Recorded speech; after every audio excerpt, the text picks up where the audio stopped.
பேரம் பேசி வாங்கி வந்த 1 கிலோ தக்காளியில் 1-2 அழுகி போக வேண்டாம் என்று அதை தூக்கி வீசி எறிய 10 நாட்களுக்கு பிறகு எதேச்சையாக அந்த பக்கம் போகும்போது பச்சை பசேலென முளைத்து கண்களில் பட இது என்ன பெரிதாக தளிர்த்துவிட போகிறது என்று நாம் அதை நகர்ந்துவிட அழுகிய தக்காளியில் இருந்து விழுந்த விதைகளும் மண்ணில் இருந்த ஈரத்தன்மை இவை இரண்டும் சங்கமிக்க இந்த நிகழ்விற்கு வானம் அவ்வப்போது மழையாய் நீரை இறைக்க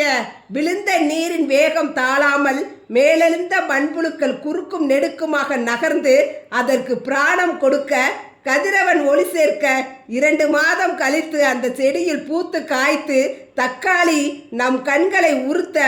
அவை கனிவதற்குள் பறித்து வந்து கூடையில் அடுக்கி விடுகிறோம். விழ வேண்டும், விழுந்தாலும் வித்தாக எழ வேண்டும் என்பதை இயற்கை நமக்கு அனுதினமும் கற்றுக் கொடுத்து கொண்டேதான் இருக்கிறது. முயன்றால் முடியும் என்று, வேண்டாம் என்று நாம் வீசிய அழுகிய தக்காளி நம்மை பார்த்து சொல்கிறது, வீழ்வேன் என்று நினைத்தாயோ?